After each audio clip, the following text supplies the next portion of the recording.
Bonjour à toutes et à tous. Eh bien, écoutez, je suis évidemment très heureuse ici de vous retrouver. Donc, on a conclu l'emprise ici dans le défi de la Vierge. Donc, on est évidemment ici sur cette playlist qui nous permet d'aborder le monde extérieur de façon différente. Donc, comment ici positionner finalement ici un set d'informations qui vient soutenir finalement ici ce passage de l'intérieur vers l'extérieur et plus précisément une forme de combinaison. Donc on a visité évidemment ici l'emprise depuis que l'on était entré en taureau, puisqu'on avait cette impulsion autour ici du défi du bélier qui nous faisait porter justement ici notre regard sur nos propres limitations et la manière dont finalement ces limitations sont extrêmement denses, multiples et voire en fait ici très reliées à l'expérimentation physique. Donc on est monté évidemment ici crescendo sur une série de vidéos donc, qui a été très intercalée, je pense que vous l'avez constaté, avec effectivement les défis. Bon, il n'y a pas de hasard, hein. De toute façon on est dans une année de consolidation, donc on est bien là pour ici créer les ponts. Et donc finalement par rapport à tout ce que l'on a travaillé ensemble depuis plusieurs mois, j'ai ressenti ici l'envie justement de créer une forme de passage et donc d'utiliser la balance pour créer ce que l'on appelle donc le passage ou la transition et donc pouvoir évidemment ici opérer un changement dans le thème et donc revenir finalement ici dans un mode qui va beaucoup plus être dans l'action.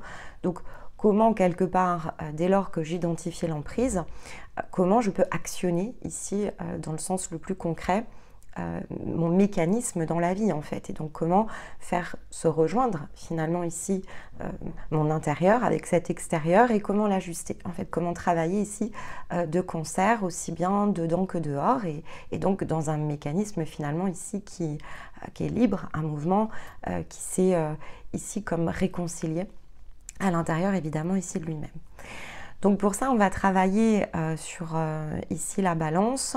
Donc le thème, bon, il est plutôt ici simpliste, on va l'appeler le passage, mais en réalité, il s'agit ici d'évoquer la notion de vérité, qui est vraiment la clé ici de l'axe bélier-balance ou balance-bélier, peu importe comment on l'utilise.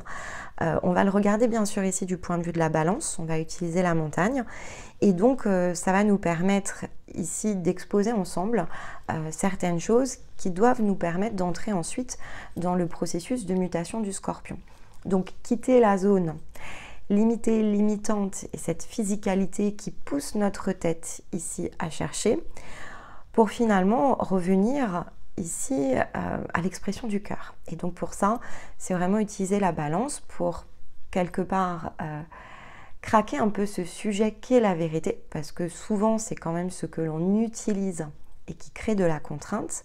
Et donc on va avoir deux vidéos pour aller ici visiter ce thème. Donc comme on entre dans la vérité, on va justement en parler notamment dans la première vidéo, mais bien considérer évidemment que la vérité c'est une expression qui est personnelle, qui doit l'être d'ailleurs, c'est ce qu'on va ici travailler ensemble. Donc ce que l'on expose ici sur la chaîne et notamment sur ces capsules en particulier ne sont absolument pas ici des vérités dans le sens universel. Ce sont finalement des interprétations qui sont les nôtres et plus justement qui sont les miennes parce que je me fais écho ici de la voix. Et donc, je ne peux pas ici m'exprimer pour Stéma, si vous préférez. Il a sa propre version de la vérité, même si nos vérités sont très complémentaires, il aurait une autre façon ici d'utiliser les mots et donc d'utiliser le langage et sa capacité évidemment ici de synthèse, donc sa manière de penser, sa manière de s'exprimer, donc là plutôt dans la capacité oratoire. Donc c'est très important d'utiliser vraiment ici ce matériel pour venir finalement y piocher, vraiment comme une ressource. Autrement, eh bien on s'enfermerait, et ça va être tout l'objet ici de ces discussions le dimanche, on s'enfermerait dans une forme de vérité qui n'est plus la nôtre. Et ça, c'est vraiment quelque chose de très important et c'est pour ça aussi que ce passage l'est probablement tout autant. Donc prenez des notes, regardez un peu comment cet exposé, si vous préférez, se confronte avec votre propre interprétation. Ça va être, alors ça a été très intéressant depuis le début bien sûr ici de cette playlist, mais Ici, sur ces 2 vidéos de passage, c'est encore plus essentiel. Vraiment, ça va vous donner ici une information par rapport à la manière dont vous vous positionnez à un instant T. Donc, ce qui sera potentiellement capable d'être muté, finalement, ici, notamment dans vos réalités les plus physiques, ou les endroits où il va vous falloir approfondir. Parce que il faut que cette vérité soit suffisamment acquise quelque part à l'intérieur de vous. On est dans l'orientation consciente, ici avec la balance. Donc il y a quand même ici un renvoi à la maturité. Et tout n'est pas mature en même temps. Donc on aborde les choses dans la forme ici que va revêtir le prisme. On les aborde par facettes. Il y a différents points de convergence. Et puis à ce moment où tout peut converger. Donc vous êtes peut-être dans des points qui commencent à se mettre en mouvement.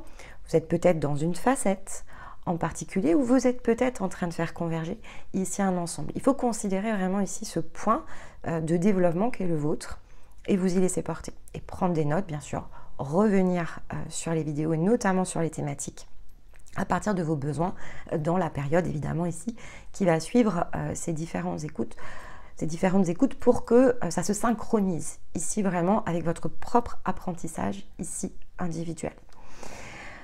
Toutes les précautions d'usage ici sont posées, donc la même introduction évidemment pour les 2 vidéos qui accompagneront ici la toile de fond de la balance. Et puis donc je vous retrouve dans quelques secondes pour aborder évidemment ici le thème de cette semaine. Alors on va commencer évidemment ici en douceur. Et donc on va commencer par poser les bases de la définition, on va dire générale, de la vérité, donc sans aucune autre forme ici d'interprétation que ce que l'on peut trouver de façon complètement commune si on ouvre effectivement un dictionnaire. Ça c'est quelque chose qui est important, on l'a fait vraiment dans les bases de l'emprise. Donc ici on va poser les bases de la vérité, mais les bases vraiment collectives, communes, quelque chose sur lequel finalement indépendamment de nos croyances, on aurait la capacité ici de s'accorder si on était justement en discussion. Et ça, c'est quelque chose qui est assez important si on veut pouvoir éprouver sa vérité. C'est quelque chose d'important de revenir toujours à l'essence, la base ici commune, et ensuite de développer son idée. Parce que autrement, on n'a pas la capacité ici à transmettre la source du raisonnement. Et donc ça, c'est important parce que quelqu'un qui exprime ici une vérité, qui l'édicte en tout cas comme telle, sans revenir à la source de son développement, c'est quelque chose qui en théorie devrait être questionné, parce que c'est questionnable. Il y a forcément un point de départ ici d'un raisonnement. Souvenez-vous, on est dans l'axe bélier-balance ici, et donc le bélier est le point de départ de la forme. Il y a toujours ici quelque chose qui fait démarrer les choses. Et puis ensuite, il y a peut-être ce moment où on l'exprime. Et donc de la balance ici au bélier, il y a plein de choses qui se mettent en mouvement ici à l'intérieur de nous. Et donc, même si on va dire que la vérité intérieure est vraiment la clé de l'archétype du bélier, c'est pas forcément en bélier qu'on en fait l'expérience. Donc ça aussi c'est quelque chose d'important. On n'évoque pas cette notion ici de vérité sans qu'il y ait une forme de maturité à l'intérieur de nous. Et la maturité ici de notre réflexion, de notre raisonnement. Donc quelque chose que l'on aura été expérimenté, que l'on a été éprouvé et qui nous permet tout simplement ici de dialoguer autour de ça. Donc, dans sa définition générale, la vérité, donc étymologiquement c'est veritas, c'est dérivé ici du mot vrai. Et donc, si vous ouvrez un dictionnaire, vous allez voir que ce que signifie vérité ou son dérivé qui est vrai, c'est un concept abstrait qui se situe entre la croyance et quelque part la représentativité de la réalité par rapport à la personne qui l'éprouve, donc qui évalue ici cette croyance. Donc au départ, la vérité n'est pas quelque chose de tangible, c'est un concept qui est abstrait de sa nature. Et ça, c'est quelque chose qui est important. On revient dans ce qu'on vous dit de façon systématique, nos vidéos ne sont pas des vérités dans le sens universel ou absolu. Elles sont le résultat de notre expression. C'est une transmission qui nous appartient et dans le fond qui n'engage que nous. Parce que, effectivement, la vérité est un concept abstrait qui se situe, alors on peut dire même à mi-point finalement, entre quelque chose auquel on croit, quelque chose dans lequel il y a une forme d'adhésion de notre esprit, et qui pourrait d'ailleurs être complètement dans sa notion la plus abstraite et en tant que concept, notamment si c'est quelque chose de collectif, hein, ça peut même être basé que sur la croyance finalement. Alors que si on voulait être dans une vérité plus juste et plus ajustée, si vous préférez, donc plus à l'équilibre d'une réflexion qui a été nourrie, alors il faut vraiment qu'il y ait ce pendant, qui est la représentativité de la réalité de la personne qui a éprouvé cette vérité. Si on n'évalue pas et si on n'éprouve pas cette vérité, alors on va être principalement tiré dans la croyance et donc dans quelque chose qui va relever effectivement ici de l'emprise d'une part et dans lequel on s'est plongé en fait sans remettre en question, sans questionner. Alors que si on veut pouvoir, on va dire, se placer vraiment dans la justesse de la vérité, il faut que l'on prenne quelque chose et qu'on l'éprouve. Et donc cette façon d'éprouver évidemment peut prendre de nombreuses formes, puisqu'elle va se baser bien sûr dans la perception de ce qui est éprouvable, de ce que l'on peut tester. Donc il y a une question de capacité. Si je ne me sens pas capable ici de tester un concept, alors je devrais probablement ici me questionner pour ne pas y adhérer complètement sans justement ici cette forme de contrepartie qui fait que je peux me l'approprier. Et donc ne pas m'approprier quelque chose par défaut, parce que là probablement effectivement que je vais être dans une forme d'emprise et ça peut être très inconscient. Si par contre, ici, je suis dans une zone plus consciente, je peux déjà revenir un petit peu à l'équilibre ici d'une vérité. Quelqu'un me transmet une information, ne pas la considérer vraie par principe, c'est quelque chose qu'on devrait tous faire. Dès lors, effectivement, qu'on a une zone cérébrale, a priori on est doué de réflexion, on devrait utiliser ici cette réflexion. Parce que, de fait, certes, une vérité peut prendre de multiples formes, mais de prime abord, elle serait déjà plus proche de nous que ce que l'on achète finalement sans chercher à la vérifier, cette information. Donc, si effectivement on repart du principe qu'elle peut avoir de nombreuses formes, mais surtout qu'elle peut s'adapter ici à notre propre forme, eh bien cette perception ou ce que nous-mêmes on va ressentir comme étant notre vérité, donc ici dans le sens le plus intérieur, ne peut pas quelque part être confirmé par quelqu'un d'autre. Donc ici on va revenir par exemple dans la zone du sentiment. Ce que je ressens, c'est-à-dire ce qui me fait plaisir ou ce qui me déplaît, ce qui me rend joyeux ou au contraire là où je ne me sens pas en sécurité, sera forcément variable et différent d'une personne à l'autre. C'est-à-dire que les endroits où je peux me sentir par exemple en danger en tant qu'individu ne sont évidemment pas similaires avec l'ensemble des individus. Il peut y avoir des points de similarité, mais qui seraient de fait ici des reflets beaucoup plus collectifs, parce que peut-être on nous a martelé quelque chose qui fait que globalement et par principe, quand on entend une information, on sent une forme d'insécurité, c'est possible. Mais plus on est dans la réflexion, et plus effectivement on met à distance ce genre ici d'informations, et plus du coup on est dans plutôt des sentiments qui sont plus profonds. Donc ici des choses qui nous concernent de façon beaucoup plus proche, et puis qui concernent évidemment ici notre propre individu dans son propre développement. En revanche, par exemple, si vous expliquez quelque chose à quelqu'un, même quelqu'un qui est dans son propre développement, eh bien ce qui pour vous a été un challenge n'est pas nécessairement un challenge pour une autre personne, parce que vous ne disposez pas évidemment ici des mêmes informations, vous n'êtes pas dans le même test, vous n'êtes pas dans le même programme si vous préférez, et donc on ne va pas se sentir joyeux ou menacé par un même fait, ou par une même situation, ou par une même personne. On ne va pas ressentir ici les choses de la même manière. Eh bien, dans ces moments-là, ce que l'autre personne ressent est difficilement contestable. C'est-à-dire que, comme on n'est pas cet individu, on ne peut pas contester ici quelque chose qui relève du sentiment. On ne peut pas contester, on ne va pas dire à quelqu'un, enfin bon, en général, il y en a qui le disent, mais dire à quelqu'un, bah, tu n'as aucune raison de te sentir comme ça. Non, si quelqu'un se ressent comme ça, c'est qu'il a forcément une raison, que certes, cette raison nous échappe, mais ça ne retire pas sa vérité. En fait, sa vérité est la sienne. Et ma vérité ne doit pas chasser la sienne. Si ce qu'il énonce ne me met pas mal à l'aise, c'est pas parce que ça ne me met pas mal à l'aise de façon individuelle que ce n'est pas une vérité pour la personne ici qui l'expose. Ça, c'est quand même une clé de lecture qui est très importante.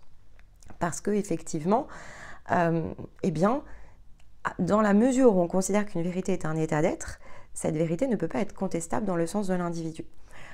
On peut faire progresser un individu, évidemment, ici dans sa réflexion. On peut le soutenir, on peut l'orienter ici dans l'ouverture, mais on ne peut pas remettre en question ce qu'il ressent. Et donc, il y a quand même quelque chose dans la définition générale qui nous ramène ici à une question de la place de chaque individu, évidemment ici, qui est déjà une place que l'on prend vis-à-vis de soi.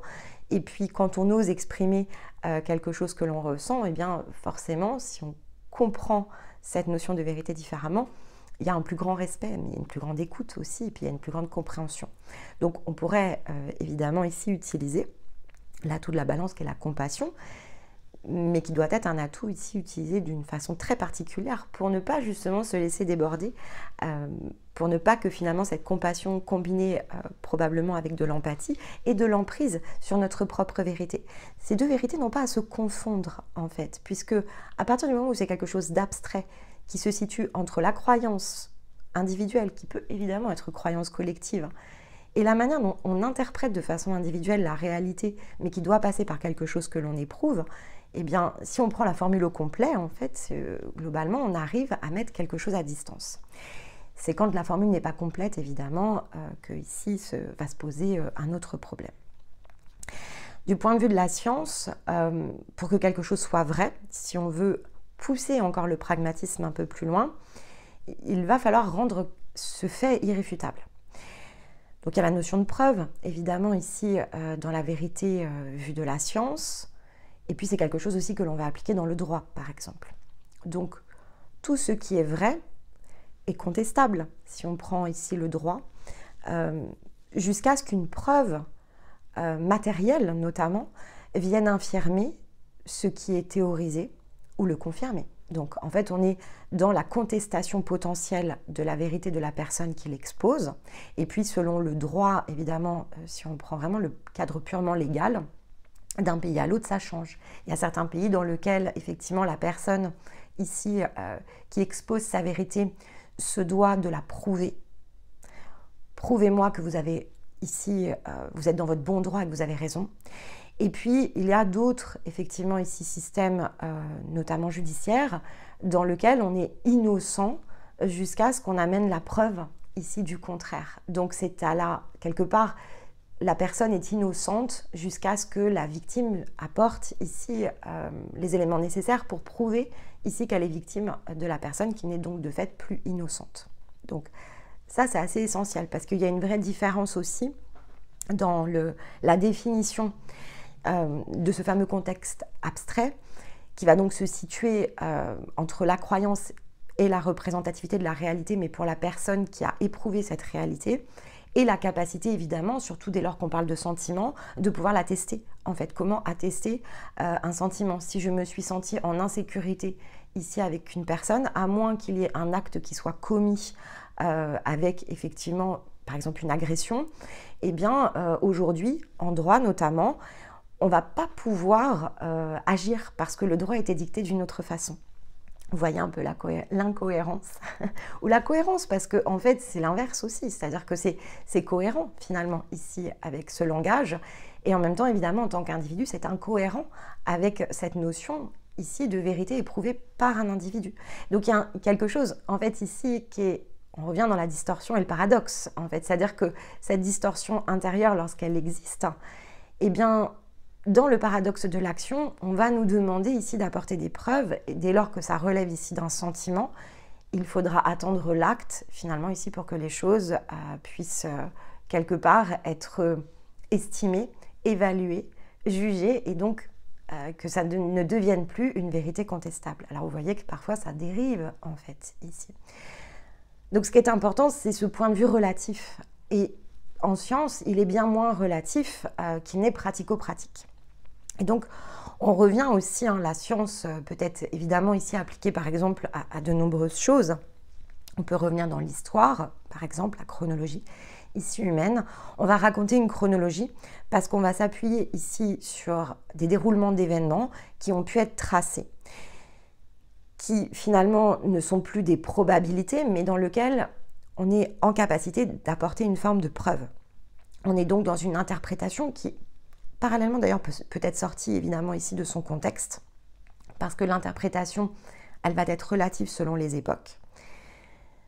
On va avoir de la difficulté à prouver, par exemple, ici, l'auto-influence des différents mélanges culturels, par exemple. Et donc, on va avoir du mal à retracer l'origine, ici, de la vérité. Donc, si on est, par exemple, porté sur le fait de trouver la vérité sur l'humanité, vous allez rapidement comprendre que c'est assez contradictoire, en fait, parce que, eh bien, d'un côté, on va avoir ici une méthode que l'on applique dans un angle plus scientifique, comme on le fait par exemple ici en droit, alors qu'en fait, on peut avoir d'autres vérités qui sont plutôt cette représentativité de quelque chose que l'on aura éprouvé et évalué au travers de notre propre regard, et donc qui va potentiellement donner quelques zones conflictuelles. Peut-être pas toutes dans l'histoire, mais c'est vrai que l'histoire reste incomplète. Donc finalement, dans le fond, ce qui est dangereux, c'est le fait d'affirmer les choses sans mettre toute forme de précaution. Si j'affirme la chronologie de l'histoire humaine, eh bien, je devrais la sortir de certaines précautions. Je devrais dire, ok, ici, cette chronologie s'appuie sur des preuves, donc s'appuie sur des choses qui ont été collectées, retrouvées à partir d'une certaine méthode. On ne peut pas en déduire à 100% que ces faits sont les seuls, par exemple, mais ils sont ceux que l'on peut collecter. Donc, c'est la meilleure des probabilités en utilisant cette méthode, et ce n'est peut-être pas, évidemment, ici, la seule façon de présenter l'histoire. Maintenant, ça va aussi pour tout ce qui est, on va dire, en contrepartie, tout aussi farfelu. C'est pour ça que je vous disais, c'est la même chose, en fait, hein, cohérence et incohérence. C'est-à-dire que si on part du principe, par exemple, qu'on ne base nos informations et donc nos apprentissages et notamment notre manière d'approcher l'histoire humaine que de cette manière, c'est restrictif. Et en même temps, si on se place dans l'angle opposé, c'est-à-dire si on dit, bah oui, mais cette méthode, elle est complètement stupide, et en fait, elle est potentiellement complètement fausse, donc je ne souhaite pas ici y adhérer, il n'y a pas de juste milieu, en fait. Et donc, je vais inventer tout autant ici de théories extrêmement farfelues que je ne peux pas éprouver, qui sont peut-être des réalités que j'ai éprouvées ici, peut-être dans mon intériorité. Je peux croire ici parce que j'ai ce sentiment de savoir, mais cette certitude, je ne peux pas la démontrer. Et donc, on a énormément, évidemment, ici, dans l'époque moderne notamment, on a énormément de choses qui sont dites, qui sont affirmées comme des vérités, qui sont, on va dire, à l'opposé de toute méthode dite scientifique. En fait, ça vient vraiment s'opposer ici à la science. Pourquoi pas, en fait? En réalité, pourquoi pas? Mais tout dépend, évidemment, ici, ce qui se situe dans le but, en fait. Parce que, dans le fond, c'est là où il faut revenir au centre. Qu'est-ce qui compte? La vérité collective, la vérité intérieure, l'expérience collective ou l'expérience ici singulière. Donc, il y a tout un tas de choses ici qui se mélangent, qui créent évidemment ici beaucoup de cacophonie. Mais quand on veut pouvoir ici créer son espace et son propre passage dans cette existence, eh bien, il faut réduire aussi cette amplification, parce que c'est ce que ça crée, en fait, ça crée beaucoup d'amplification pour revenir finalement ici une expérimentation qui est beaucoup plus dans l'individualité. Et si vous faites ça, en fait, il y a peu de chances pour... Alors bien sûr, hein, il y aura peut-être des choses à nettoyer autour de ça. On en parlera notamment dans plutôt la seconde vidéo, mais en fait, cette application qui paraît extrêmement logique hein, quand on l'utilise par rapport ici à l'extérieur, c'est cette même application qu'il faut utiliser par rapport à soi. C'est pour ça que je fais ici le parallèle. Parce que ce qui vaut pour l'angle le plus collectif, en fait, il vaut aussi pour l'angle le plus individuel. Et donc, ça crée évidemment ici la fameuse question. Donc, la vérité collective, elle est nécessairement relative, tout comme votre vérité individuelle, en fait, elle est relative. Est-ce que dans l'intervalle, c'est un mensonge? Ça, c'est une belle question. La limite entre la croyance et la vérité, en fait, vous avez compris qu'elle est assez mince. Donc, ce qui est vérité, ici, est-ce que c'est de la croyance ou est-ce que c'est quelque chose que j'ai réellement, concrètement éprouvé? Bon, ici, le doute est particulièrement sain. Mais est-ce que pour autant, si finalement, et quand même c'est issu de ma croyance, est-ce que pour autant, c'est un mensonge? parce qu'il y a cette question quand même ici de fond. Mentir, c'est le fait de ne pas dire la vérité. Donc, avec effectivement ici une intention particulière qui est dans le fait d'imiter quelque chose, voire de souhaiter ici le contrefaire. Donc, en fait, ça n'est un mensonge que dès lors que l'on a l'intention ici de contrefaire une vérité, par omission, par imitation ou par falsification, en fait, donc probablement à dessein de manipulation. Si on est conscient ici de ce fait, c'est-à-dire si on est conscient que cette vérité, qu'elle soit collective ou qu'elle soit individuelle, de toute façon, elle est nécessairement relative. La relativité, elle est liée aussi, et on l'a vu dans l'emprise, elle est liée de toute façon à ce monde matériel. Donc cette relativité, c'est un paramètre. On ne peut pas s'en séparer. On ne peut pas ne pas considérer ce principe de relativité. Il faut le considérer en fait ici dans notre équation. Donc ça sous-entend qu'une vérité ne peut pas être fixe, en fait, elle ne peut pas être sacrée, si vous préférez. Elle est nécessairement dynamique, parce qu'elle va dépendre de finalement cette relativité qui elle-même n'est pas fixe. La relativité n'est pas fixe. Elle est ici liée finalement à l'expérience, elle est liée au niveau d'information que l'on a collecté, elle est liée à notre capacité de réflexion, de discernement, et cet approfondissement ici de la pensée, on peut le pratiquer tous les jours. On peut étudier ici de nombreuses choses et on peut s'étudier soi. On peut aussi aller piocher des ressources à l'extérieur pour justement se nourrir davantage et confronter ici d'autres théories, par exemple, avec notre propre vérité, d'autres façons de concevoir la vie, parce qu'il y a des choses évidemment ici qui peuvent se partager et qui peuvent venir s'assembler à l'intérieur de nous. Mais le fait d'assembler doit être évidemment testé, éprouvé. Donc cette vérité, on ne doit pas l'assembler par défaut. On peut s'en inspirer et on peut effectivement ici chercher à comprendre ce qu'elle nous apporte. Là, à ce moment-là, on n'est pas dans le mensonge, justement. Et majoritairement, je ne crois pas que les gens ici, lorsqu'ils expriment une vérité, ils ont intention de nuire, de contrefaire ou d'imiter. Mais pour pas mal de choses, il y a cette question de rapidité. En fait, on va très très vite au résultat. Et donc, on est plutôt programmé dans une forme de raccourci. Et ces raccourcis, en fait, ils sont assez dangereux parce que effectivement, ils appauvrissent finalement ici la source de l'information qui est multiple et qui serait probablement extrêmement croissante si on prenait le temps, au contraire, de réunir les éléments et qui devient finalement extrêmement restrictive, pour pas dire simpliste. Alors, parce qu'elle est collective et qu'elle est distribuée au plus grand nombre, mais c'est vrai que ça a pour effet ici d'appauvrir l'information. Donc, si on convient que la vérité, en fait, elle aurait tout intérêt à être davantage dans un consensus, si vous préférez, quelque chose que l'on a ensuite la capacité de trier, de filtrer, sans forcément au départ une volonté de nuire, c'est-à-dire de mentir sciemment pour contrefaire quelque chose, alors on va s'apercevoir aussi que le mensonge est tout aussi relatif dans le fond que la vérité. On peut donc être beaucoup plus dans l'omission, voire dans le raccourci, donc c'est aussi l'omission dans la méthode. C'est-à-dire, si on est conscient que l'on achète et qu'on va adhérer à quelque chose qui est tout fait sans effectivement prendre la peine de l'éprouver soi-même, alors on n'a pas tout le mécanisme ici de la vérité. Donc ce concept qui est au départ censé être abstrait et qui se situe déjà au milieu, dans le meilleur des cas, de la personne qui l'énonce. Alors si soi-même ici on n'est pas conscient de cet assemblage, on va tout simplement prendre déjà un petit rouage qui est peut-être pas complètement bien façonné et donc on va l'assembler dans notre ici plus grand engrenage qui est intérieur et puis ça peut mettre un petit peu de bazar. La pièce elle est quand même pas ici complètement faite pour nous. Donc on peut considérer que dès lors qu'on a cette précaution, c'est-à-dire que c'est vraiment l'utilisation des informations avec précaution.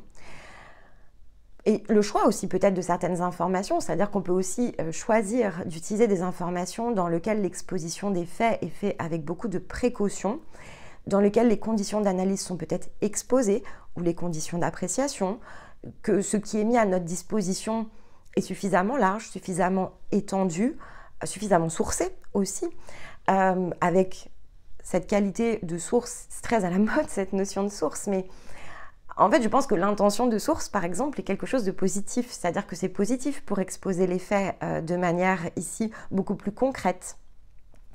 Maintenant, est-ce que les sources sont réellement les sources? Est-ce que ces sources sont valables? Ça, c'est la fameuse question. C'est-à-dire que le simple fait de demander les sources n'a pas non plus la valeur de vérité. Il y a des tas de sources ici qui sont appuyées sur rien, en fait. Donc, c'est la qualité aussi de la source qui compte. C'est pas le fait d'exposer la source, c'est la qualité de la source qui va évidemment ici compter. Mais ce qui compte, c'est d'aller chercher ici des informations, si elles sont mises à notre disposition, qui vont nous permettre d'exercer notre propre discernement. Et donc de se souvenir que de toute façon, la vérité, elle n'appartient qu'à celui qui va l'expérimenter. Celui qui a une vérité, qu'il a expérimentée, il peut évidemment la partager. Il va la partager à des desseins d'inspiration, en règle générale, pour pouvoir offrir une liberté de choix qui n'existait peut-être pas jusqu'alors. Ça, c'est, on va dire, le principe probablement le plus juste et le plus neutre. Est-ce que c'est comme ça ici que le partage d'informations fonctionne? Là, je vous laisserai répondre ici à la question. On abordera aussi un peu cette thématique dans la deuxième vidéo, parce qu'on a tous les fameux prismes ici qui vont aller avec.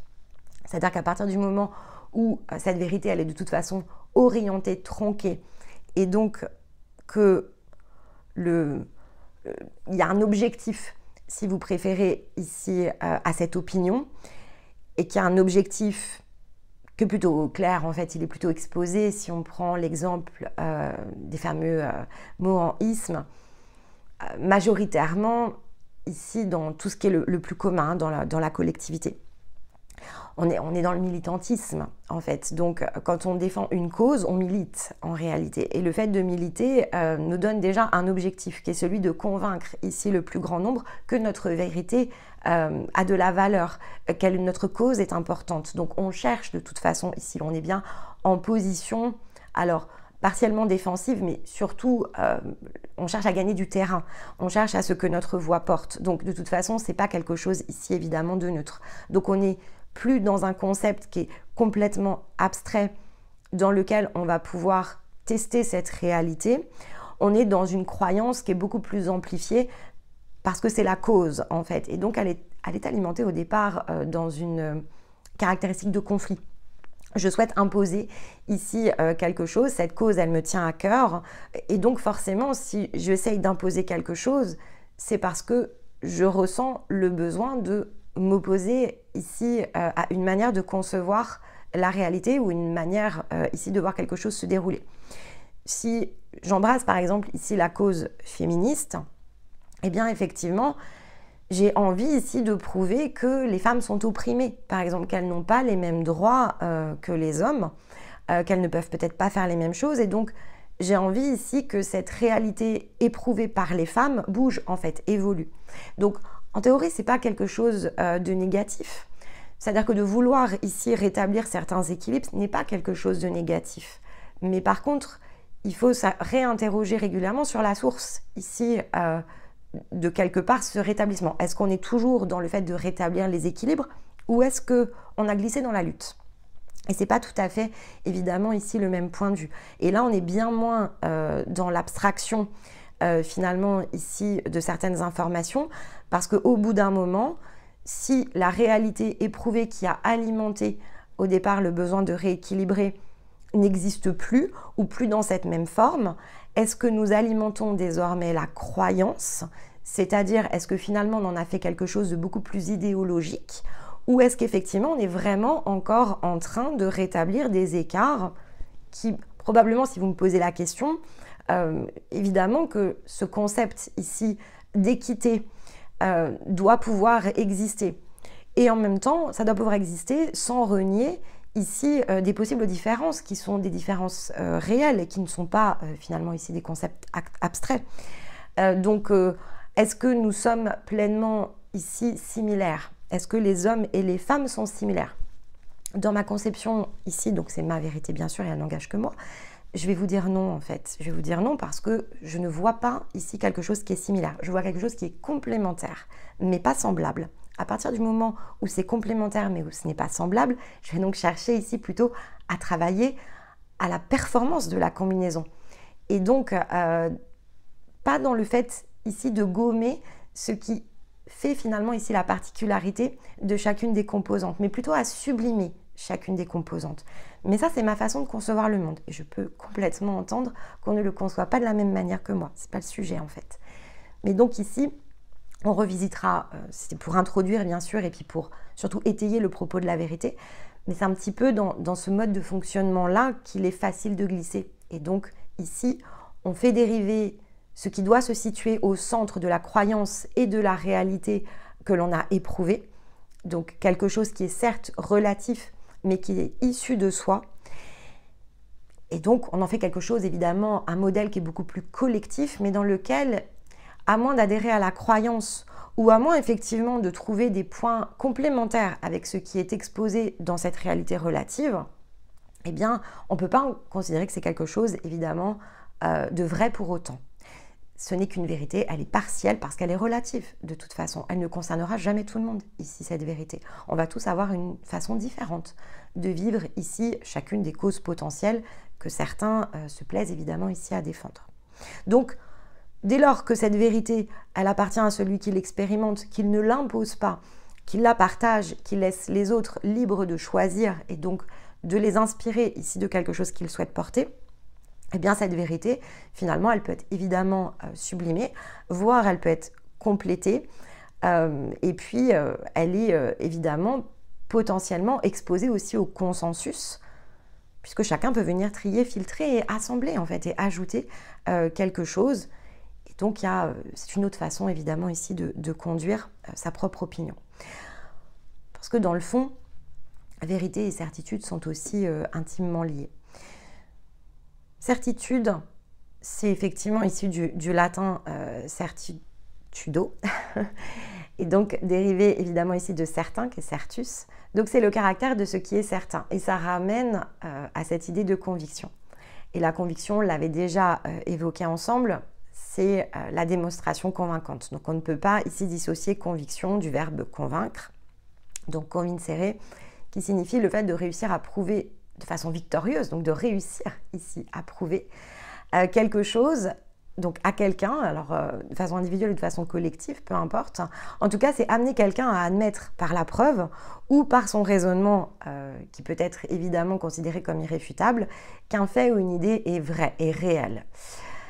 Alors, si la réalité est relative, que la vérité l'est tout autant, vous m'accorderez probablement que la certitude ne peut être issue ici que d'une croyance, que d'une opinion, si vous préférez, qui a été forgée à partir de ce qui nous a convaincus.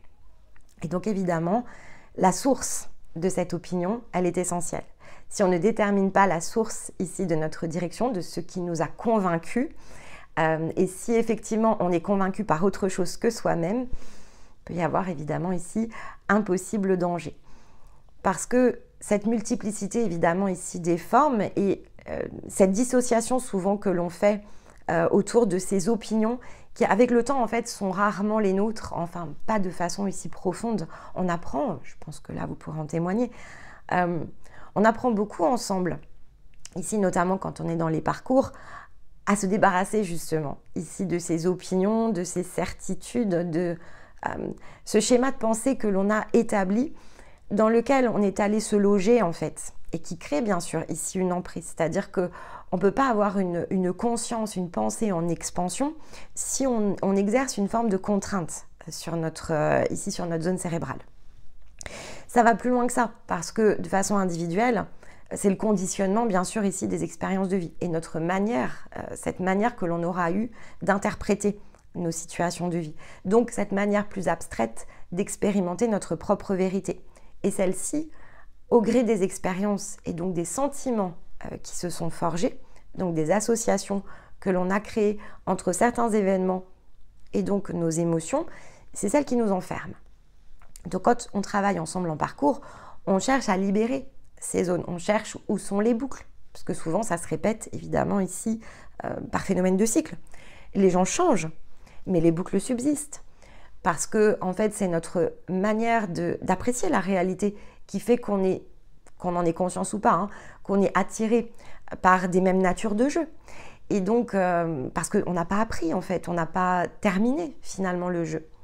Et on va travailler ici le prochain archétype ensemble que sera le scorpion. Donc, on va essayer de sortir ensemble de cette forme qui est extrêmement utile quand on est notamment dans les jeux de l'âme, mais quand on est en train de se libérer ici pour vraiment entrer dans sa conscience, accepter, changer, quitter. Ici, c'est se déverrouiller, c'est déverrouiller la tête, si vous préférez. C'est de se dire, ok, j'ai un problème, je sens que quelque chose ne va pas, j'ai besoin de faire bouger les lignes. J'ai besoin de tester autre chose, parce que si je ne teste pas autre chose, je ne révèle pas non plus l'ensemble de la boucle. Donc il y a aussi cette idée de déboucler de façon complète, entière, et de complètement changer ici mon regard, mon opinion, si vous préférez, ma conviction, ma certitude, et donc de faire l'expérience d'une nouvelle vérité.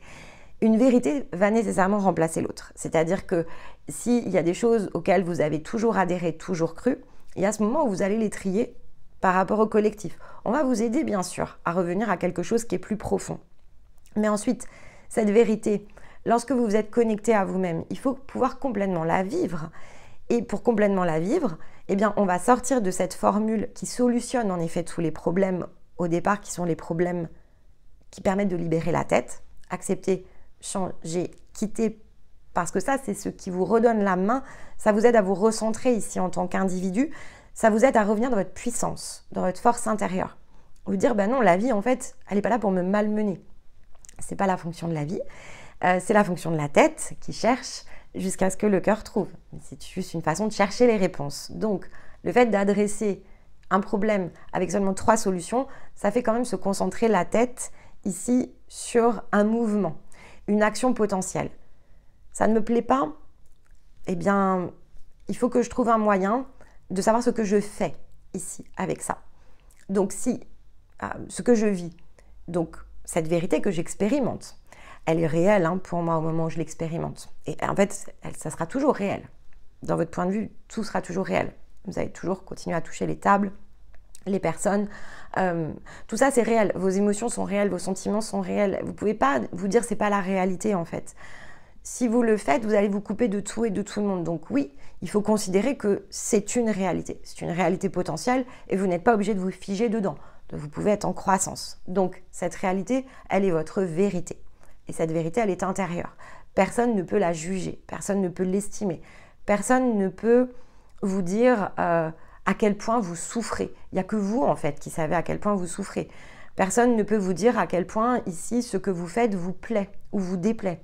Il n'y a que vous, ici, qui avez cette capacité à le dire. Et personne ne devrait vous refuser, ici, d'opérer. Parce qu'il n'y a que vous, en réalité, qui pourrez le faire. Personne ne viendra, évidemment, ici, vous offrir les solutions sur un plateau. Et si ça se produit, c'est que ce n'était pas un problème. Parce qu'il y a des choses qui vont se dénouer toutes seules, mais c'est parce qu'en fait, ce n'est pas le nœud du problème. Le nœud du problème ne se dénoue jamais tout seul, puisque c'est la source d'apprentissage. Donc, en fait, c'est depuis cet endroit qu'on va pouvoir déterminer et redéterminer la source de notre direction. Donc, en fait, ça ne peut pas se produire. Ce nœud, c'est à nous de le défaire, c'est à nous de nous libérer ici de quelque chose, parce que c'est par la libération et donc par l'apprentissage que l'on saura complètement se déverrouiller d'une part et fermer la porte en fait. Donc ne plus jamais revenir ici dans cette zone. Ce qui est acquis n'a plus besoin évidemment ici d'être expérimenté et on peut s'ouvrir sur d'autres zones. Donc accepter, changer, quitter, c'est globalement tout ce qui nous permet de visiter une zone, un domaine. Mais c'est pas parce qu'on le quitte qu'on l'a résolu, en fait. Et ça, c'est important. C'est-à-dire que oui, on va s'en détourner parce qu'on voit que dans cette situation, il n'y a rien que l'on puisse faire autrement. En tout cas, on a cette absence ici dans le faire. Et puis de toute façon, si tout se met en position pour que vous puissiez quitter la situation, c'est que c'est probablement pas comme ça que vous allez déboucler, si vous préférez. Que vous allez finir vraiment de trouver la source justement ici de cette direction qui est un peu contrecarrée. En revanche, si justement après avoir testé de nombreuses solutions, cette chose-là revient en fait ici sur la table, eh bien dans ces moments-là, oui, il faut pouvoir aller chercher muter. C'est parce qu'on a éprouvé toutes les solutions, on a collecté toutes les informations, puisque chacune ici de ces solutions nous aide à faire une autre expérimentation. Et donc ensuite, il faut voir comment on mute en fait ici autour de ça. Donc comment finalement on fait muter cette façon ici que l'on a d'expérimenter la réalité et donc comment faire muter notre propre vérité, comment la dépasser, comment dépasser finalement cette façon-là de concevoir quelque chose en particulier et comment grandir ici autour de ça. C'est ça en fait muter, c'est vraiment s'en extraire de façon complète. Pas simplement dire stop en fait, ou dire je sais pas, ce travail ne me plaît pas, je m'en vais en fait. Là, ok, quitter est facile parce qu'on peut le faire en fait. On va retrouver ici autre chose. Si le sujet c'est de quelque part avoir de l'argent pour se nourrir et répondre à nos besoins primaires, on trouvera toujours une solution pour le faire en fait. Donc la question ne se pose pas. Si par contre je souhaite changer de domaine, c'est-à-dire si ce travail ici il est devenu aussi pesant parce que j'ai besoin de m'inventer, de me réinventer, je veux complètement quitter ce modèle, alors on ne va pas quitter ici une zone salariée pour une autre en fait. Il faut quitter les choses, donc les muter pour s'approprier ici une autre voie d'expérimentation qui est peut-être le fait d'entreprendre. Et le simple fait de fermer la porte ne va pas résoudre le problème dans cette capacité d'entreprendre. Il faut qu'on comprenne comment entreprendre. Et d'ailleurs, souvent, lorsque ça bloque à un endroit, et qu'on le voit, en fait, c'est peut-être pas l'endroit d'ailleurs où ça bloque, mais ça, c'est un autre débat. Donc, déterminer la source de la direction, c'est ça aussi, c'est-à-dire ne pas s'arrêter à ce qui semble être le plus évident. C'est savoir, évidemment, aller plus loin dans les formes. Parce que les formes, elles sont multiples. Et donc, tout ce qui se produit dans ces vérités que l'on expérimente induit de toujours revenir dans le rapport à soi. Le rapport à notre propre existence, le rapport à notre propre expérience. Et c'est de cette manière-là, évidemment, que l'orientation est consciente et donc que l'on porte consciemment l'orientation ici de cette vérité, qui encore une fois n'est pas figée dans le temps et aura toujours la possibilité ici de muter jusqu'à ce que l'on en soit pleinement satisfait. Et même lorsque l'on est pleinement satisfait, en fait, on est en croissance. Donc, c'est pas parce qu'on est pleinement satisfait de quelque chose dans lequel on a complètement muté, que ça devra rester en l'état. Il faut rester mobile, il faut rester dynamique, il faut continuer à faire des choses qui nous plaisent, il faut continuer à être l'enfant finalement ici à l'intérieur de nous, qui ne va pas se satisfaire de faire 20 ans la même chose en fait, qui ne va pas se satisfaire ici de n'avoir absolument aucune nouveauté dans sa vie. Pendant tout un temps, il peut être absorbé bien sûr ici dans sa tâche jusqu'à ce qu'il l'accomplisse et la maîtrise parfaitement. Mais une fois que c'est fait, ça va perdre de son attrait. Et donc, c'est vraiment la même chose ici dans la vie d'adulte. Une fois qu'on maîtrise quelque chose, ça perd de son attrait. Alors là, je fais un petit clin d'œil à Stéma parce que je lui montre quand même très régulièrement, sans forcément ici le dire de cette manière. Mais parfois, voilà, lorsque j'étudie quelque chose et que j'en maîtrise suffisamment les contours, j'ai pas toujours besoin d'appliquer ce que j'étudie.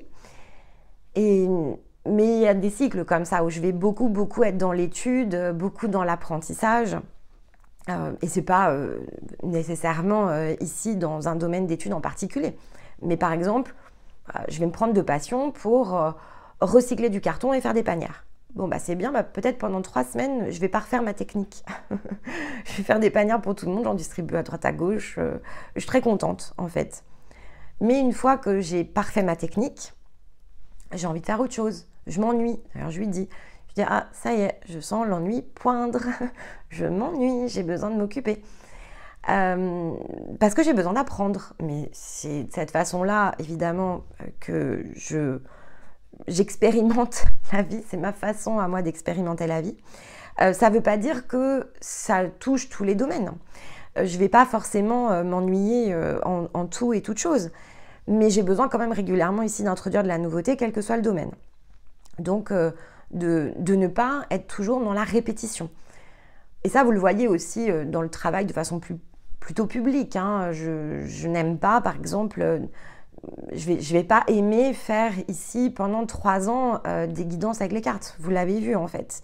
J'aime réinventer les choses. Là-dessus, avec Stéma, on est très concordants aussi dans ce domaine-là.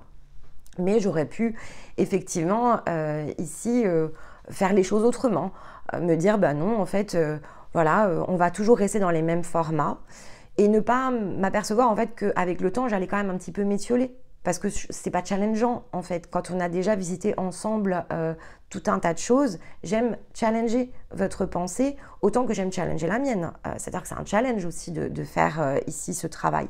Donc il y a cette notion évidemment de vérité qui s'expérimente mais qui doit pouvoir bouger dans la forme. Et bouger dans la forme, ce n'est pas changer dans le sens adapté, ce n'est pas accepter par exemple que les choses soient moins amusantes et se dire « oui mais bon, j'ai mis tellement d'efforts à le construire, on va le laisser comme ça ». Et en même temps, c'est pas quitter, parce qu'on aurait pu arrêter évidemment ici et dire bon bah hop, on zappe, on passe à autre chose, peut-être je sais pas, ouvrons une autre chaîne, ça aurait pu être possible. C'est muter en fait. Donc ces 3 dernières années, on vous a montré comment muter autour évidemment ici d'une même forme, mais comment muter dans la croissance, c'est-à-dire en amplifiant, ici en approfondissant, et donc en étant vraiment ici tourné vers quelque chose qui, certes, et ça on en a conscience, si on nous découvre maintenant, c'est difficile. Oui, c'est vrai, c'est pour ça qu'on dit tout le temps, revenez dans ce cas-là en arrière. Mais qui, lorsqu'elle s'est pris, en fait, ici, on va dire au début, au démarrage de la chaîne, peut vraiment s'adapter et vous pouvez vraiment passer 3 ans avec nous, alors bientôt 4, peut-être de façon décalée, et vraiment y trouver votre compte, en fait.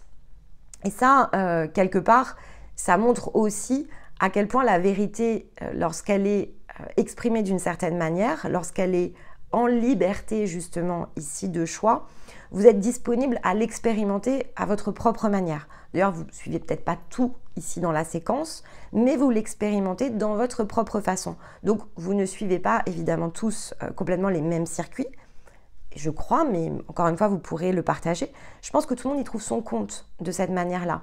Ceux qui sont là depuis un moment et travaillent vraiment avec nous depuis ici quasiment le début de la chaîne, même s'il y a toujours un temps bien sûr ici pour entrer en parcours par exemple, et un temps pour entrer en résonance ici dans ce partage d'infos. Puis parfois il y a des déclics et hop, on passe ici le cap. Et puis il y a ceux qui nous ont rejoints beaucoup plus récemment et qui d'ailleurs sont en parcours, mais de façon très décalée en fait par rapport ici à ce qu'on pourrait appeler la première ligne collective. C'est un peu le mot parfois que j'utilise, mais c'est vraiment ici très semblable.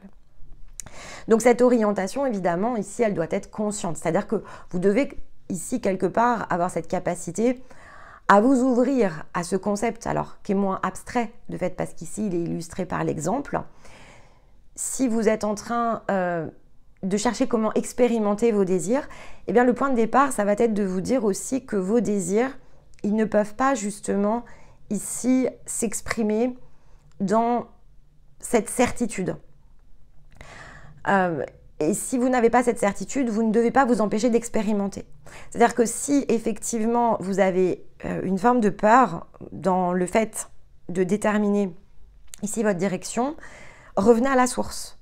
Le fameux pourquoi qu'on avait vu ici au printemps. Le pourquoi peut aider en fait. Pourquoi ici j'ai besoin de trouver la source. Et là, ça peut être parce que j'ai besoin justement d'être certain que mon orientation, c'est la mienne, que je me l'approprie.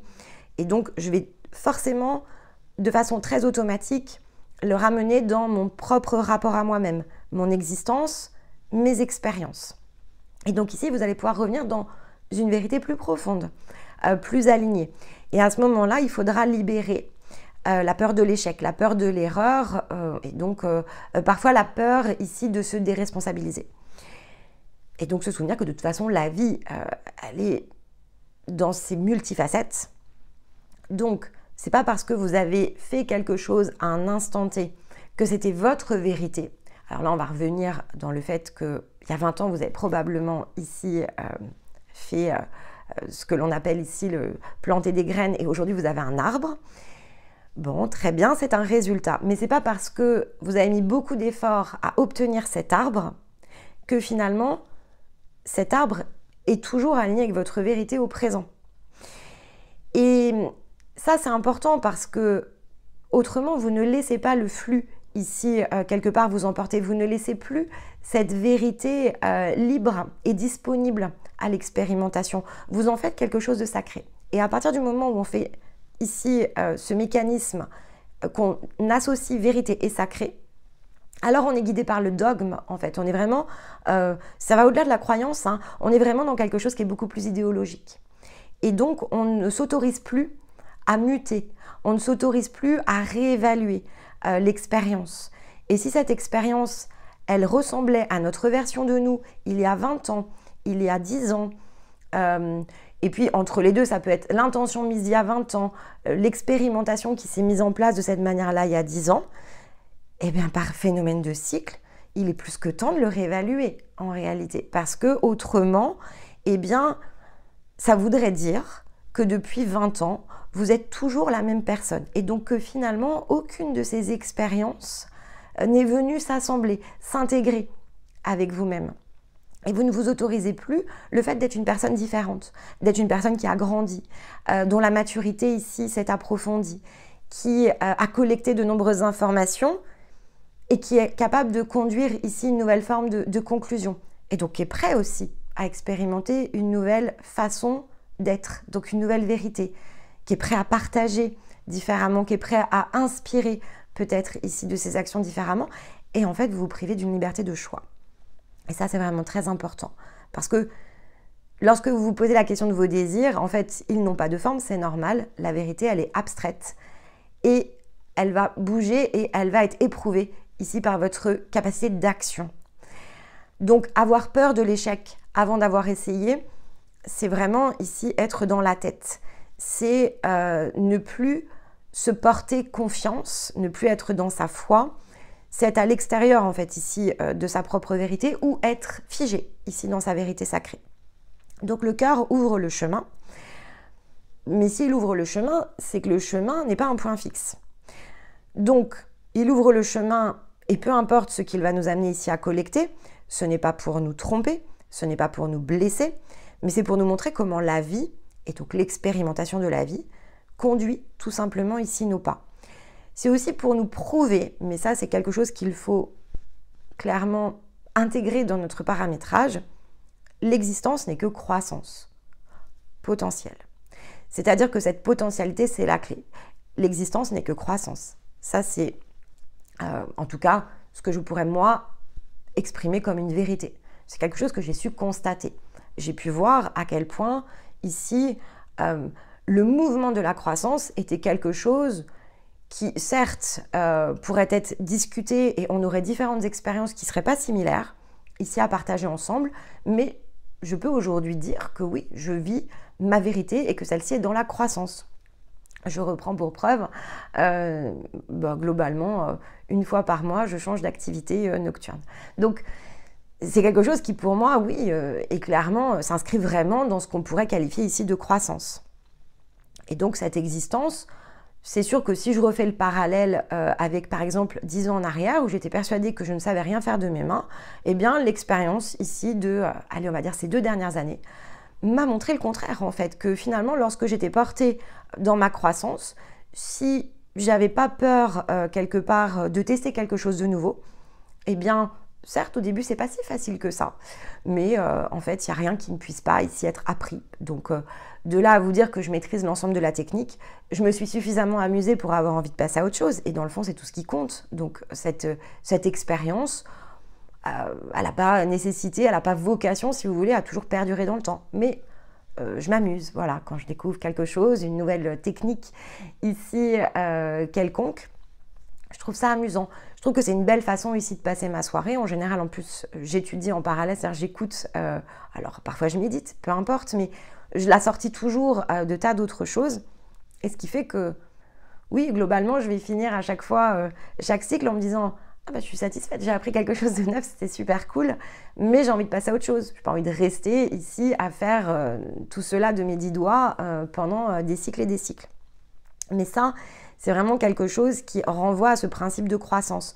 Donc, c'est le même principe du plus petit au plus grand. Là, je vous donne quelque chose où il n'y a pas d'enjeu, c'est petit, mais pour que vous puissiez justement vous en inspirer par rapport ici à vous-même. Donc, je vais répéter.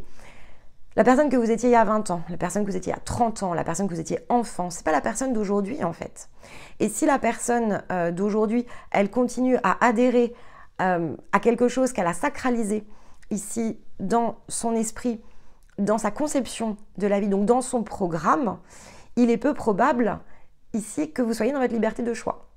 Et c'est globalement ce qui va vous couper ici de l'énergie, évidemment, de votre cœur et donc de vos désirs.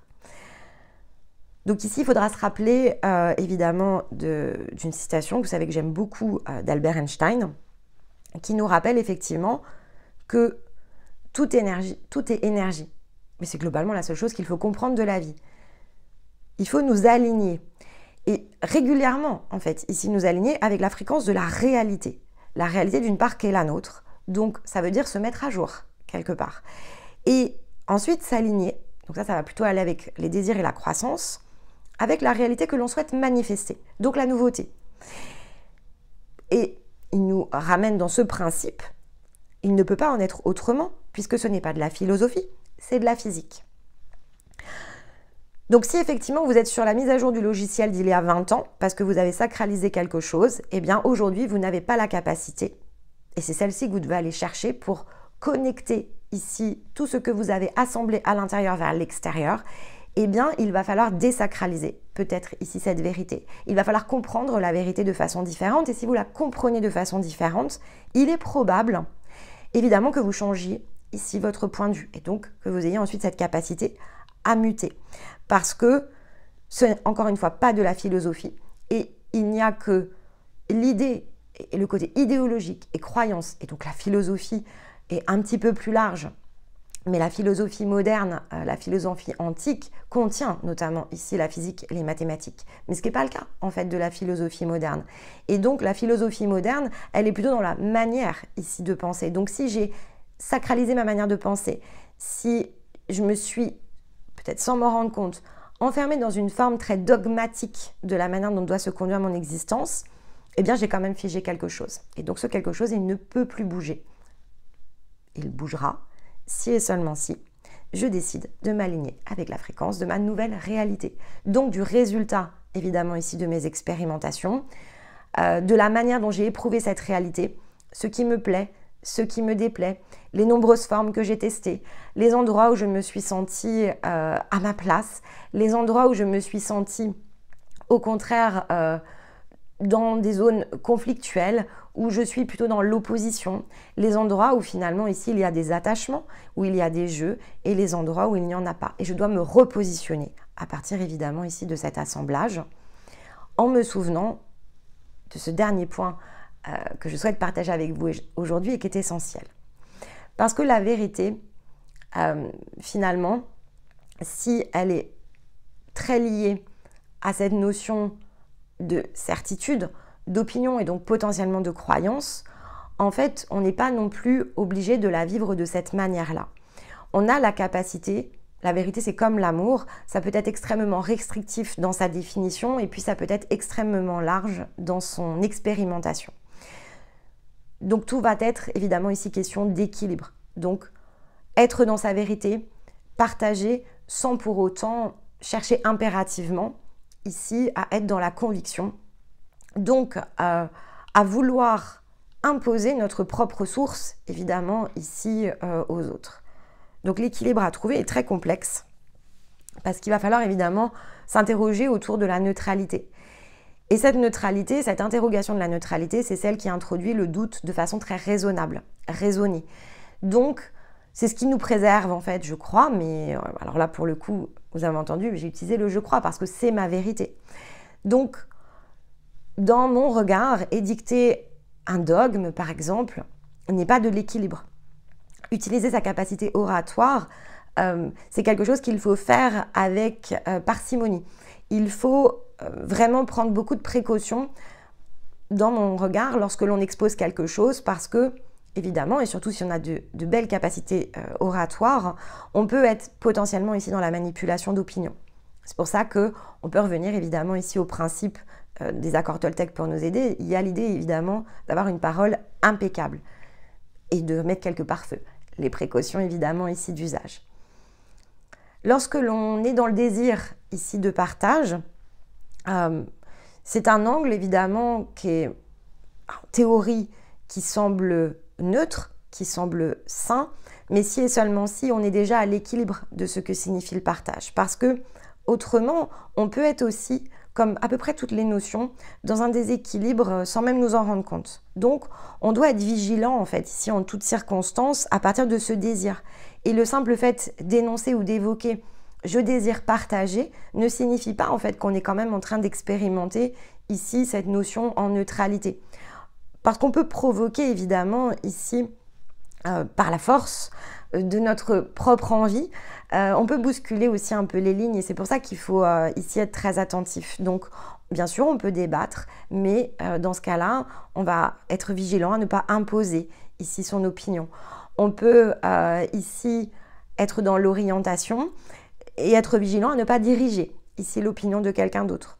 On peut soutenir et donc offrir ici quelque part son bras ou marcher aux côtés de quelqu'un, mais s'assurer de ne pas être trop intrusif, ne pas trop insister autour de justement ce que l'on désire peut-être ici partager. Et puis proposer toujours cette notion ici d'ouverture sans projeter, c'est-à-dire que proposer et partager ici par exemple les choses à partir de son expérience, ce n'est pas en faire justement quelque chose de dogmatique. Ce n'est pas établir sa vérité comme une loi, c'est expliquer ce qui peut-être conduit ici cette vérité. Et donc, c'est vraiment donner ici les éléments de connaissance, les éléments ici de discussion nécessaires pour que cette inspiration ici puisse se produire et surtout que chacun reste bien ici dans ses libertés de choix. Pourquoi en tout cas je fais le détour ici, c'est parce que aimer, en fait, n'implique pas nécessairement la capacité de partage. Ce sont pour moi deux choses ici, non pas différentes, bien sûr. Ici, elles doivent pouvoir s'assembler. Mais au départ, il y a cette notion de difficulté ici autour des positions. On va dire aimer et partager. Mais aimer et partager sont deux notions différentes et elles vont évidemment ensemble, mais elles ne s'associent pas ici de manière aléatoire. Et ça, c'est quelque chose qui est important. Il n'y a pas ici cet aspect aléatoire n'existe pas. Donc, partager l'amour n'est pas la destination. En tout cas, je ne le vois pas comme quelque chose ici qui est une destination. Mais je crois, en tout cas, que c'est quelque chose qui est probablement plus proche du sens conduit par cette expérimentation humaine. Et on va l'appeler évidemment ici la vie. Donc, je crois que nous sommes plutôt ici des êtres qui sommes venus non pas simplement expérimenter l'amour. Je pense que ça, c'est quelque chose qui, évidemment, nos existences ne sont pas chronologiques. Je suis ici plutôt dans une croyance portée par la multidimensionnalité. Mais par effet ici ricochet de choses qui s'assemblent, je pense que aimer, en fait, ici, et faire l'expérimentation de l'amour dans ses facettes, je pense que c'est quelque chose, effectivement, qui conduit le point d'unification avec votre énergie. Et ce point-là, eh bien, certains l'ont atteint ici déjà, donc ils arrivent dans cette existence avec déjà cette capacité, cette connaissance qui a déjà été engrangée par l'aspect plus multidimensionnel. Mais pour d'autres, non, en fait, il faudra évidemment ici aller atteindre cet objectif et peut-être que cette existence, c'est ce qu'elle va vous aider ici à atteindre. Mais profondément, je pense que aimer et partager sont deux notions différentes, donc s'unifier, c'est aimer, donc c'est s'aimer ici, c'est être capable ici de s'unifier et donc d'aller chercher ici cette énergie d'amour, de l'activer. Et je pense qu'il y a ce second ici passage qui est celui de réussir à partager l'amour. Et donc ici, on est plutôt dans quelque chose qui s'assemble et donc qui est plutôt dans de la co-création, qui est plutôt quelque chose ici, qui est pour, encore une fois, certains d'entre nous, qui est vraiment le chemin ici que l'on suit. Et c'est pour ça qu'il n'y a pas toujours de difficulté à revenir à des points d'unification. Il y en a qui le savent en fait. Ok, ça peut paraître difficile, mais si on est incapable de le faire dans un circuit aussi court, c'est qu'a priori, ça s'était déjà produit en fait. Donc ça, c'est bon. On parlera ici des croyances qui sont les nôtres la prochaine fois, mais je voulais vraiment créer ici ce point d'ouverture. En revanche, c'est cette absence parfois de certitude ici, par rapport à notre existence, le sens de notre existence, qui peut avoir pour effet de bloquer notre roue, faire taire justement ici cette expression de cœur et donc conduire une tête qui cherche et qui ne trouve pas, parce que c'est évidemment seulement le cœur qui saura le faire, mais qui pousse à chercher. Parce que finalement, s'il y a une absence de certitude, il y a une tête qui cherche évidemment quelque chose sur lequel s'appuyer, donc il va chercher cette certitude, elle va chercher le sens. Parce que tant que le sens ici n'est pas disponible, eh bien ça va être difficile de se libérer de la peur de l'échec, de la peur de la responsabilité. Si je vous demande ce que vous voulez vivre en fait, vous allez souvent assortir ici et attacher peut-être ce but de votre existence à des personnes peut-être à des événements ici en particulier, je veux pouvoir vivre heureux. Très bien. Pour cette partie-là, c'est peut-être suffisamment large. Mais définissez heureux, alors, parce que ici se trouve le sens. C'est-à-dire que être heureux, vous allez chercher la certitude que lorsque vous engagerez ici un pas dans quelque chose, c'est ce que vous allez trouver. Et donc à ce moment-là, vous allez mettre quand même ici une forme de condition.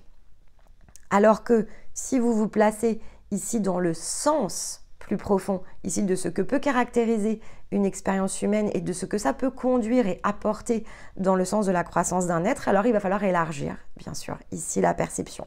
Et se souvenir, quelque chose qui est essentiel, c'est que cette certitude, on vous la donnera jamais.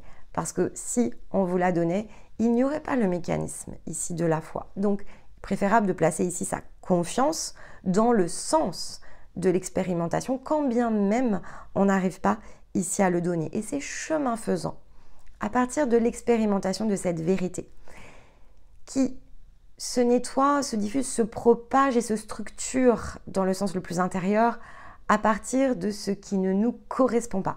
On fonctionne par élimination. Parce que, vous l'aurez compris, eh bien, on n'a pas la capacité ici et on n'aura pas cette capacité à rendre les choses irréfutables. Cette vérité irréfutable, elle n'existera jamais en fait, parce qu'elle n'est pas conçue pour cela. Elle est conçue pour se situer au milieu de ce que l'on croit, donc nos propres convictions profondes et la manière que l'on aura de tester cette conviction profonde dans l'expérimentation. Donc la manière que l'on aura dans la représentativité de notre réalité, de l'éprouver, de l'évaluer. Et donc on ne peut fonctionner ici que par système d'élimination. On ne peut que vivre quelque chose et dire je suis OK ou je ne suis pas OK ici avec ça. Et donc on va petit à petit affiner évidemment ici le sens de notre existence, parce qu'on va affiner notre maturité, parce qu'on va affiner notre compréhension sur la croissance, parce qu'on va ici libérer toujours davantage de l'emprise, voire se nourrir et se compléter dans nos propres connaissances. On va être en expansion ici de façon consciente.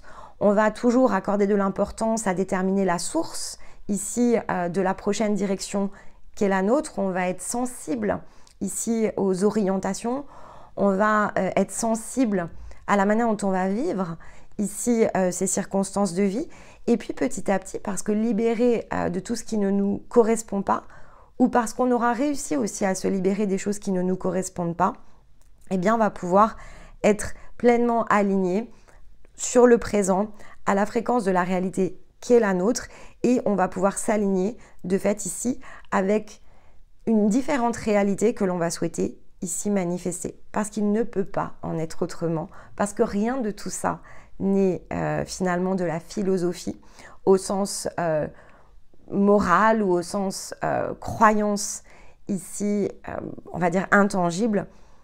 On essaye, en tout cas on essaye de combiner ces informations pour que ce soit plutôt quelque chose qui relève de la méthode, du point de vue ici que la science peut éprouver, et donc que ce soit davantage de la physique, donc quelque chose de plus complet. Mais alors dans ce cas-là, si on le fait de cette manière-là, il faudra convenir que l'on ne pourra jamais ici avoir quelconque certitude, que cette réalité elle restera ici relative, et donc que la vérité le sera tout autant, mais qu'en revanche, on sera pleinement ici intégré dans le mouvement de la vie, et donc on disposera de tous les éléments pour pouvoir tout simplement naviguer dans la direction que l'on saura déterminer à partir de tous ces éléments qui sont les nôtres. Voilà pour cette vidéo sur la vérité. Donc j'espère que ça saura évidemment ici vous inspirer, que ça saura respecter votre liberté de choix. Donc on est dans le débat, rien n'est imposé, on oriente et l'objectif n'est pas de vous diriger ici dans vos pensées. On est là pour vous soutenir et jamais en fait ici insister pour quoi que ce soit. Ouvrir et proposer, et on prend beaucoup de précautions pour ne pas projeter. Donc c'était un challenge de faire ici cette vidéo sur la vérité. Je vais enregistrer la suivante, donc elle sera tout aussi périlleuse. C'est pas quelque chose de facile, donc j'espère en tout cas avoir réussi ici l'exercice. Et puis, donc moi, je vous retrouve bien sûr dans 15 jours et je serai très attentive à vos commentaires. Donc, n'hésitez pas ici à exprimer votre opinion. On est en passage, on essaye ici de se donner justement un petit mouvement dans lequel on peut vider ce qui crée peut-être ici des conditions de disharmonie à l'intérieur de vous et ce qui crée peut-être ici un sujet d'équilibre. On finit de nettoyer le socle. Là, on est vraiment dans le passage ici, le dernier passage, dernier virage de cette année 9. Donc, j'espère que ça remplira pour la chronologie ici, qui est, on va dire, la chronologie au présent, que ça remplira les objectifs et puis qu'elle saura, voilà, ici être utilisée pour d'autres suites qui sont un petit peu décalées par rapport à la chronologie la plus collective, mais en tout cas, c'est une ressource et elle est à activer lorsque vous ressentirez évidemment que c'est le moment. Mais dans l'intervalle de vous lire, eh bien écoutez, je vous souhaite ici un excellent week-end, je vous embrasse et je vous dis à très vite. Bye bye.